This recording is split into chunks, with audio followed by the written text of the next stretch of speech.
Hello and welcome to a new day in my YouTube channel. Today I want to give you some tips on how you can hydrate best in the mountains. As you can see, I am quite sweaty. I just finished my second climb of the day, and yeah, let me give you some tips on how you can hydrate the best in the mountains, because it is super important. And also in the mountains you have to pay a little bit more attention than when you are at sea level. What I like to do when I'm in the mountains, I always take some drinking bottles with me, and there are a lot of alms. It's like little cafes in the mountains where you can refresh your water, so it's a really good way to make sure you're hydrated enough. But then also, if you're sweating as much as I am, it is advisable to also put electrolytes in your water, because when you are sweating you're losing a lot of electrolytes, and these are like vitamins and minerals. And with putting electrolytes in your water, you will ensure that also your muscles won't start cramping, so that's super important. Then also the usage of salt tablets, because they will also make sure that the balance in your body doesn't get disturbed too much. And then also what I really would recommend is putting some carb mixes or some sport drinks in your water bottles, because first of all they are like a little bit higher in sugar, so you're more likely to drink more of them, which is good because you need the hydration. But then also for example, if you're trail running in the mountains like I am doing right now, you need that energy to keep on going, because yeah, if you don't have fuel you won't be going up the mountains anymore.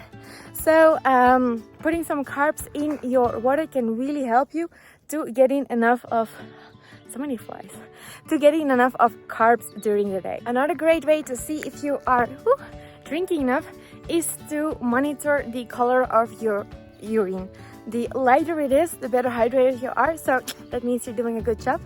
If it's getting like really dark, you really need to start drinking more. And you also need to be aware of dehydration, because dehydration is super dangerous, so please be aware of this. If you start to feel like super fatigued, nauseous, having the chills and stuff, there might be signs of dehydration. And then it is super important to put yourself in the shade, stop exercising immediately, and try to cool down your body as much as possible. Also try to drink as much as possible before you go for a run, so you start your run or your hike well hydrated. And also it is important to keep on drinking regularly, not a lot, but just like sipping of your water, because it's better than just all in once. Because doing it like this, throughout your run, getting little sips, ensures your body to stay hydrated the whole time.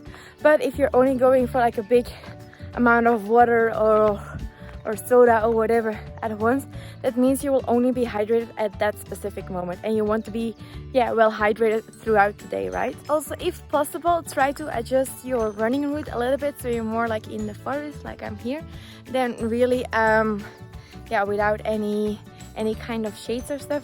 And also don't focus too much on your pace, but rather on effort, because when there's like a lot of heat, paces will feel differently, so adjust your training schedule where it is needed.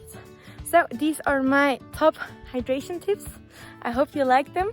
Just realized with looking back at the previous videos that I forgot to explain to you why dehydration occurs more in the mountains. So here you have a little extra video with the explanation. So when you are up in the mountains, your body needs to work harder because there's like less oxygen available.